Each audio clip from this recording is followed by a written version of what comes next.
ਦੋਸਤੋ, ਅੱਜ ਸਾਨੂੰ ਅਜਿਹੀ ਸ਼ਖਸੀਅਤ ਨਾਲ ਮਿਲਣ ਦਾ ਮਾਣ ਹਾਸਲ ਹੋਇਆ ਹੈ ਜਿਨ੍ਹਾਂ ਨੇ ਇੱਕ ਬਹੁਤ ਹੀ ਯੋਗਦਾਨ ਪਾਇਆ ਹੈ ਪਸ਼ੂ ਪਾਲਣ ਦੇ ਕਿੱਤੇ ਦੇ ਵਿੱਚ। ਇਸ ਸ਼ਖਸੀਅਤ ਦਾ ਕਮਾਲ ਇਹ ਹੈ ਕਿ ਉਹਨਾਂ ਨੇ lab to land, land to lab ਕੰਮ ਕਰਨ ਦਾ ਮੌਕਾ ਮਿਲਿਆ। ਇਰਾਦੇ ਦੇ ਪੱਕੇ ਨੇ, ਜੋ ਠਾਣ ਲੈਂਦੇ ਨੇ ਉਹ ਕਰਕੇ ਦਿਖਾਉਂਦੇ ਨੇ। ਸੋ ਮੈਂ ਬੇਨਤੀ ਕਰਾਂਗਾ doctor Inderjit Singh vice chancellor ਗੜਵਾਸੂ ਕਿ ਸਾਡੇ ਨਾਲ ਆਪਣੇ ਵਿਚਾਰ ਰੱਖਣ। Thank you doctor Arora. ਤੁਸੀਂ ਬੜਾ ਟੌਪਿਕ ਦਾ ਟਾਈਟਲ ਬੜਾ ਚੰਗਾ ਰੱਖਿਆ ਹੈ, ਲੈਬ ਟੂ ਲੈਂਡ ਅਤੇ ਲੈਂਡ ਟੂ ਲੈਬ, ਔਰ ਉਹ ਸਾਡੀ ਜ਼ਰੂਰਤ ਹੈ ਕਿਉਂਕਿ ਇਹ ਜਿਹੜੀ ਗੜਵਾਸੂ ਹੈਗੀ ਇਹ ਕੋਈ ਟ੍ਰੈਡੀਸ਼ਨਲ ਯੂਨੀਵਰਸਿਟੀ ਨਹੀਂ ਹੈ। ਗੜਵਾਸੂ ਸਾਡੇ ਹਿਊਮਨ ਰਿਸੋਰਸ ਡਿਵੈਲਪਮੈਂਟ ਲਈ ਪਸ਼ੂ ਪਾਲਣ, ਵੈਟਰਨਰੀ ਸਾਇੰਸ ਦੇ ਵਿੱਚ, ਐਨੀਮਲ ਸਾਇੰਸ, ਫਿਸ਼ਰੀ, ਡੇਅਰੀ ਦੇ ਵਿੱਚ ਹਿਊਮਨ ਰਿਸੋਰਸ ਡਿਵੈਲਪ ਕਰਨ ਦਾ ਕੰਮ ਕਰਦੀ ਹੈ ਕਿ ਜੋ ਇੱਥੇ ਵਿਦਿਆਰਥੀ ਆਉਂਦੇ ਪੜ੍ਹਨ ਨੂੰ, ਉਹਨਾਂ ਨੂੰ ਡਿਗਰੀ ਲਈ ਚੰਗੇ ਕੋਰਸਿਸ ਦੇ ਵਿੱਚ ਮਹਾਰਤ ਹਾਸਿਲ ਕਰਾ ਕੇ ਉਹਨਾਂ ਨੂੰ ਅਤੇ ਗ੍ਰੈਜੂਏਟ ਬਣਾਉਂਦੇ ਨੇ। ਅਤੇ ਉਸ ਦੇ ਨਾਲ ਨਾਲ ਇਹ ਵੀ ਬੜਾ ਜ਼ਰੂਰੀ ਹੈਗਾ ਕਿ ਗੜਵਾਸੂ ਡਿਫਰੈਂਟ ਕਿਵੇਂ ਹੈਗੀ ਟ੍ਰੈਡੀਸ਼ਨਲ ਯੂਨੀਵਰਸਿਟੀ ਦੇ ਨਾਲ, ਕਿਉਂਕਿ ਇੱਥੇ ਇੱਕ ਹੋਰ ਜ਼ਿੰਮੇਵਾਰੀ ਬਣਦੀ ਹੈ ਯੂਨੀਵਰਸਿਟੀ ਦੀ, ਉਹ ਹੈਗੀ ਕਿ ਸਾਡਾ ਜਿਹੜਾ ਸੈਕਟਰ ਹੈ ਜਿਹਨੂੰ ਅਸੀਂ ਐਡਰੈਸ ਕਰ ਰਹੇ ਹਾਂ ਉਸ ਦੇ ਵਿੱਚ ਕੀ ਪ੍ਰੋਬਲਮ ਆ ਰਹੀ ਹੈ ਉਹਨਾਂ ਨੂੰ ਵੀ ਸਾਨੂੰ ਵੇਖਣਾ ਪਊਗਾ, ਉਹਨਾਂ ਦੇ ਵਿੱਚ ਵੀ ਸਾਨੂੰ ਰਿਸਰਚ ਕਰਨੀ ਪਊਗੀ, ਉਹਨਾਂ ਦਾ ਵੀ ਸਮਾਧਾਨ ਲੱਭਣਾ ਪਊਗਾ। ਐਂਡ ਤਾਂ ਹੀ ਤੁਹਾਡੀ ਜਿਹੜੀ ਉਹ ਪੰਚ ਲਾਈਨ ਹੈ lab to land and land to lab, ਉਹ ਤਾਂ ਹੀ ਚਿਰਤਾਰਥ ਹੋਗੀ ਜਦੋਂ ਸਾਡੀ ਫੈਕਲਟੀ ਨੂੰ ਇਹ ਗਿਆਨ ਹੋਵੇ ਕਿ ਫੀਲਡ ਦੇ ਵਿੱਚ ਕੀ ਸਮੱਸਿਆਵਾਂ ਨੇ, ਕੀ ਸਮੱਸਿਆ ਨੇ ਕਿਸਾਨਾਂ ਦੀ, ਕੀ ਸਮੱਸਿਆ ਹੈ ਉੱਥੇ ਕੰਮ ਕਰਨ ਵਾਲੇ ਅਫਸਰਾਂ ਦੀ ਅਤੇ ਗੌਰਮੈਂਟ ਡਿਪਾਰਟਮੈਂਟ ਦੇ ਸਟਾਫ ਦੀ, ਅਤੇ ਉਹਨਾਂ ਦੇ ਵਿੱਚ ਕਿਵੇਂ ਨਿਦਾਨ ਆ ਸਕਦਾ ਹੈ ਕਿ ਸਟੇਟ ਗੌਰਮੈਂਟ ਨੂੰ ਜੇ ਕੋਈ ਐਡਵਾਈਜ਼ਰੀ ਦੇਣੀ ਹੈ ਕੋਈ ਪੋਲਿਸੀ ਦੇ ਰਾਹੀਂ, ਤਾਂ ਉਹ ਕੀ ਐਡਵਾਈਜ਼ਰੀ ਬਣ ਸਕਦੀ ਹੈ ਕਿ ਜਿਹੜਾ ਡਿਪਾਰਟਮੈਂਟ ਹੈ ਉਹਨਾਂ ਦਾ ਕੰਮ ਸੁਚਾਰੂ ਰੂਪ ਤੋਂ ਚੱਲੇ। ਹਾਂ, ਮੇਰੀ ਖੁਦ ਦੀ ਜਿਹੜੀ ਕੈਰੀਅਰ ਰਿਹਾ ਹੈ ਉਹ ਵੀ ਇਸੇ ਤਰ੍ਹਾਂ ਰਿਹਾ। ਮੈਂ ਪਹਿਲਾਂ ਯੂਨੀਵਰਸਿਟੀ ਰਿਹਾ, ਫਿਰ ਰਿਸਰਚ ਇੰਸਟੀਚਿਊਟ 'ਤੇ ਰਿਹਾ, ਯੂਨੀਵਰਸਿਟੀ 'ਚ ਟੀਚਿੰਗ ਸੀ, ਉਹ ਵੀ that was also agriculture university. Then ਮੈਂ ICR ਦੇ ਰਿਸਰਚ ਇੰਸਟੀਚਿਊਟ 'ਚ ਆਇਆ, ਉੱਥੇ ਮੱਝਾਂ ਦੇ ਉੱਤੇ ਖੋਜਬੀਨ ਕਰੀ ਅਸੀਂ, ਔਰ ਉਸ ਦੇ ਬਾਅਦ ਮੈਂ ਪੰਜਾਬ ਪਸ਼ੂ ਪਾਲਣ ਵਿਭਾਗ ਦੇ ਨਿਦੇਸ਼ਕ 'ਤੇ ਵੀ ਮੈਨੂੰ ਕੰਮ ਕਰਨ ਦਾ ਮੌਕਾ ਮਿਲਿਆ। ਤੋ ਜਿਹੜਾ ਯੂਨੀਵਰਸਿਟੀ 'ਚ ਸਿੱਖਿਆ ਸੀ, ਜਿਹੜਾ ICR ਇੰਸਟੀਚਿਊਟ 'ਚ ਸਿੱਖਿਆ ਸੀ, ਜੋ ਗਿਆਨ ਪ੍ਰਾਪਤ ਕੀਤਾ ਸੀ, ਉਹ ਇੱਥੇ ਐਨੀਮਲ ਹਸਬੈਂਡਰੀ ਡਿਪਾਰਟਮੈਂਟ ਦੇ ਵਿੱਚ ਥੋੜ੍ਹਾ ਅਪਲਾਈ ਕਰਨ ਦੀ ਮੈਨੂੰ ਕੰਮ ਟਾਈਮ ਥੋੜ੍ਹਾ ਛੋਟਾ ਸੀਗਾ, ਪਰ ਫਿਰ ਵੀ ਉਹਦੇ ਬੇਸਿਸ 'ਤੇ ਕੁਛ ਨਾ ਕੁਛ ਇੰਪਲੀਮੈਂਟ ਕੀਤੀ, ਕੁਛ ਵਿਜ਼ਨ ਦਿੱਤਾ ਡਿਪਾਰਟਮੈਂਟ ਨੂੰ ਕਿ ਇਹਨਾਂ ਦੇ ਉੱਤੇ ਕੰਮ ਹੋਣਾ ਚਾਹੀਦਾ। ਹੁਣ ਜਦੋਂ ਇਸ ਯੂਨੀਵਰਸਿਟੀ 'ਚ ਵਾਪਸ ਆਇਆ ਮੈਂ, ਅਤੇ ਇਸ ਅਹੁਦੇ 'ਤੇ ਜਿੱਥੇ ਯੂਨੀਵਰਸਿਟੀ ਨੂੰ ਸਟੀਅਰ ਕਰਨਾ ਹੈ ਅਤੇ ਨਾਲ ਦੀ ਨਾਲ ਜਿਹੜਾ ਐਨੀਮਲ ਹਸਬੈਂਡਰੀ ਸੈਕਟਰ ਹੈਗਾ ਉਸ ਦੀ ਸਾਰੀ ਦੀ ਸੋਚ ਰੱਖਦੇ ਹੋਏ, ਚਾਹੇ ਉਹ ਡੇਅਰੀ ਦਾ ਹੈ, ਫਿਸ਼ਰੀ ਦਾ ਹੈ ਜਾਂ ਹੈਲਥ ਸੈਕਟਰ ਹੈਗਾ, ਪਸ਼ੂਆਂ ਦੀ ਹੈਲਥ ਦਾ ਹੈ, ਉਹਨੂੰ ਸਾਰੇ ਨੂੰ ਨਜ਼ਰ 'ਚ ਰੱਖਦੇ ਹੋਏ ਕਿਵੇਂ ਯੂਨੀਵਰਸਿਟੀ ਨਾਲ ਅੱਗੇ ਵਧਣਾ ਹੈ ਅਤੇ ਕਿਵੇਂ ਲੈਬ ਟੂ ਲੈਬ ਪੁੱਠਾ ਆਇਆ ਜਾਏ ਕਿ ਜਿਹੜੀ ਲੈਂਡ ਦੀ ਪ੍ਰੋਬਲਮ ਹੈ, ਜਿਹੜੀ ਫੀਲਡ ਦੀ ਪ੍ਰੋਬਲਮ ਹੈ, ਉਹਨਾਂ ਨੂੰ ਕਿਵੇਂ ਹੋਰ ਚੰਗੀ ਤਰ੍ਹਾਂ ਘੋਖਿਆ ਜਾਏ। ਉਸ ਦੇ ਲਈ ਅਸੀਂ ਅੱਜ ਦੀ ਸਾਡੀ ਅਕੈਡਮਿਕ ਕਾਉਂਸਲ ਦੀ ਮੀਟਿੰਗ 'ਚ ਇਹ ਡਿਸੀਜ਼ਨ ਲਿੱਤਾ ਹੈ ਕਿ ਸਾਡੇ ਜਿਹੜੇ ਸਾਇੰਟਿਸਟ ਹੈ ਉਹ ਜਾਣਗੇ ਫੀਲਡ 'ਚ, ਮਹੀਨੇ 2 ਮਹੀਨੇ ਦੀ ਉੱਥੇ ਸੈਬੈਟੀਕਲ ਲੀਵ ਲੈ ਕੇ, ਛੁੱਟੀ ਲੈ ਕੇ ਜਾਣਗੇ ਅਤੇ ਉੱਥੇ ਉਹ ਇਨ ਡੈਪਥ ਸਟੱਡੀ ਕਰਨਗੇ ਕਿ ਕਿਸ ਤਰ੍ਹਾਂ ਦੇ ਕੇਸ ਆ ਰਹੇ ਹਨ, ਉਹਨਾਂ ਕੇਸਾਂ ਦੇ ਵਿੱਚ ਕੀ ਪ੍ਰੋਬਲਮ ਆ ਰਹੀ ਹੈ, ਉਹਨਾਂ ਦਾ ਕੀ ਇਲਾਜ ਚੱਲ ਰਿਹਾ ਹੈ ਫੀਲਡ ਦੇ ਵਿੱਚ, ਉਹ ਇਲਾਜ ਚੱਲ ਰਿਹਾ ਹੈ ਉਹ ਠੀਕ ਚੱਲ ਰਿਹਾ ਹੈ ਜਾਂ ਉਹਦੇ ਵਿੱਚ ਕੋਈ ਮੋਡੀਫਿਕੇਸ਼ਨ ਕਰਨ ਦੀ ਲੋੜ ਹੈ। ਜੇ ਸਾਡੇ ਡੇਅਰੀ ਵਾਲੇ ਜਾ ਰਹੇ ਹੈ ਕਿ ਕਿਹੜਾ ਕੋਈ ਪਲਾਂਟ ਚੱਲ ਰਿਹਾ ਹੈ ਉਹ ਕਿਵੇਂ ਚੱਲ ਰਿਹਾ ਹੈ, ਉਹਦੇ ਵਿੱਚ ਕੀ ਵੈਲਿਊ ਐਡੀਸ਼ਨ ਹੋਰ ਕੀਤੀ ਜਾ ਸਕਦੀ ਹੈ, ਕਿਹੜੇ ਪ੍ਰੋਡਕਟ ਹੋਰ ਬਣਾਏ ਜਾ ਸਕਦੇ ਹੈ। ਜੋ ਫਿਸ਼ਰੀ ਵਾਲੇ ਉਹ ਫਾਰਮਰ ਦੇ ਅਤੇ ਐਨੀਮਲ ਫਿਸ਼ਰੀ ਡਿਪਾਰਟਮੈਂਟ ਦੇ ਜਿਹੜੇ ਫਾਰਮ ਹੈ ਉੱਥੇ ਜਾਣਗੇ, ਉੱਥੋਂ ਸਿੱਖਣਗੇ ਕਿ ਕੀ ਪ੍ਰੋਬਲਮ ਹੈ, ਕਿ ਕੋਈ ਚੰਗੀ ਚੀਜ਼ ਇਹਨਾਂ ਨੂੰ ਸਿੱਖਣ ਦੀ ਵੀ ਮਿਲੇਗੀ ਅਤੇ ਨਾਲ ਉਹਨਾਂ ਦੀ ਪ੍ਰੋਬਲਮ ਜਿਹੜੀ ਹੈ ਉਹਨਾਂ ਦਾ ਵੀ ਪਤਾ ਚੱਲੂਗਾ। ਐਟ ਦ ਸੇਮ ਟਾਈਮ ਅਸੀਂ ਇਹ ਚਾਹਾਂਗੇ ਕਿ ਜਿਹੜੇ ਫੀਲਡ ਸਟਾਫ ਹੈ ਉਹ ਵੀ ਯੂਨੀਵਰਸਿਟੀ ਆਈ ਹੈ, ਕਿਉਂਕਿ ਫੀਲਡ 'ਚ ਜਿਹੜੇ ਆਫਿਸਰ ਵੈਟਰਨਰੀ ਅਫਸਰ ਲੱਗੇ ਉਹਨਾਂ ਨੂੰ किसी ने 25 साल पहला डिग्री की, किसी ने 15 साल की, किन्ने साल होए ने, तो थोड़ा सा डिसकनैक्ट हो जाता है। लेटेस्ट जिहड़ी हैपनिंग है फील्ड दे विच, जिहड़ी लैब दे विच जो लेटेस्ट टैक्नोलॉजी डेवलप हो रही है, उस दे विचाले कुछ गैप रह जाता है। तो उस गैप नूं पूरा करन लई ਅਸੀਂ ਇਹ ਚਾਹਾਂਗੇ कि फील्ड ਦੇ ਜਿਹੜੇ ਵੈਟਰਨਰੀ ਡਾਕਟਰ ਹੈ ਉਹ ਇੱਥੇ ਆਉਣ।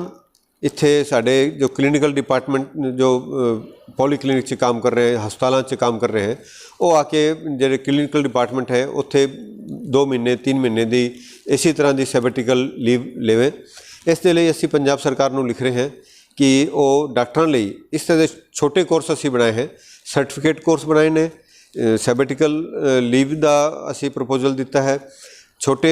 सर्टिफिकेट कोर्स हैं जो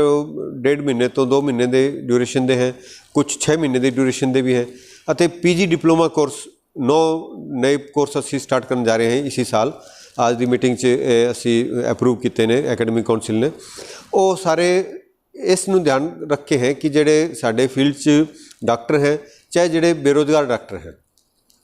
वो अपनी आप दा व्यवसाय करने लई ਉਹਨਾਂ ਨੂੰ ਕਿਸ ਸਕਿੱਲ ਦੀ ਲੋੜ ਪੈਂਦੀ ਹੈ, ਜਿਹਦੀ ਹੋ ਸਕਦਾ ਉਹਨਾਂ ਨੂੰ ਸਟੱਡੀ ਦੇ ਟਾਈਮ, ਪੜ੍ਹਾਈ ਦੇ ਟਾਈਮ ਉਹਨਾਂ ਨੂੰ ਇੰਨੀ ਗੌਰ ਨਹੀਂ ਕੀਤੀ ਉਹਨਾਂ ਨੇ, ਬਟ ਨਾਓ ਦੇ ਫੀਲ ਕਿ ਉਹਨਾਂ ਨੂੰ ਹੋਰ ਇਹਦੇ ਵਿੱਚ ਇਨ ਡੈਪਥ ਸਟੱਡੀ ਕਰਨਾ ਹੈ, ਪ੍ਰੈਕਟੀਕਲ ਹੈਂਡਸ ਔਨ ਟ੍ਰੇਨਿੰਗ ਉਹਦੇ ਵਿੱਚ ਲੈਣੀ ਹੈ। ਤਾਂ ਉਹਨਾਂ ਲਈ ਅਸੀਂ ਉਹ 9 ਕੋਰਸ ਸਟਾਰਟ ਕੀਤੇ, ਜਿਹਨਾਂ ਵਿੱਚੋਂ ਕਲੀਨਿਕਲ ਬੋਵਾਈਨ ਪ੍ਰੈਕਟਿਸ ਦਾ ਹੈ, ਕਲੀਨਿਕਲ ਕੈਨਾਈਨ ਪ੍ਰੈਕਟਿਸ ਦਾ ਹੈ, ਛੋਟੇ ਕੁੱਤਿਆਂ ਦੀ, ਕੋਈ ਘੋੜਿਆਂ ਦੀ ਪ੍ਰੈਕਟਿਸ ਕਰਨਾ ਚਾਹੁੰਦਾ ਹੈ ਉਹਨਾਂ ਦੇ ਲਈ ਵੱਖਰੇ ਕੋਰਸ ਹੈ। ਕੋਈ ਜੋ ਬੰਦਾ ਆਪਣੇ ਐਕਸਟੈਂਸ਼ਨ ਦੇ ਵਿੱਚ ਕੋਈ ਇਹ ਚਾਹੁੰਦਾ ਹੈ, ਜਿਵੇਂ ਤੁਸੀਂ ਆਪਣੀ ਖੇਤੀ ਦੇ ਨਾਲ ਮਿਲ ਕੇ ਉਪਰਾਲਾ ਕਰ ਰਹੇ ਹੋ ਕਿ ਆਪਣਾ ਗਿਆਨ ਜਿਹੜਾ ਹੈ ਉਹ ਅੱਗੇ ਕਿਵੇਂ ਭੇਜਿਆ ਜਾਏ, तो वो भी कुछ लोग वो भी डिप्लोमा करना चाहेंगे। पीजी डिप्लोमा होगा, ग्रेजुएशन के बाद होंगे। इसी तरह फिशरी विच 4 नए कोर्स असी स्टार्ट करने जा रहे हैं। वो 4 कोर्स जोड़े हैं उन्होंने दे विच एक्वा कल्चर का है, एक हैचरी मैनेजमेंट का हैगा, कोई फिश प्रोसैसिंग का है। तो इस तरह के कोर्स हैगे। तो जोड़े पोल्ट्री दे विच इंटरस्ट रखते हैं उन्होंने लिए 1 साल का पोल्ट्री का पोस्ट ग्रेजुएट डिप्लोमा है जो ग्रेजुएट वैटनेरियन ने। तो वो पोल्ट्री के बारे में सारी जानकारी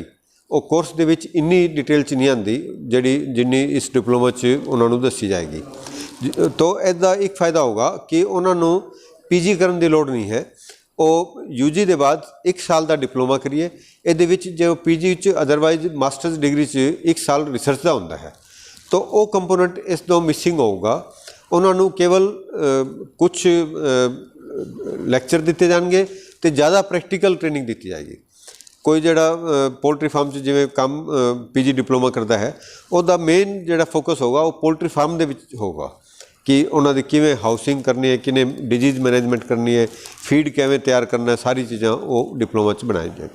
तो इसका सारे का परपज़ हैगा कि जो भी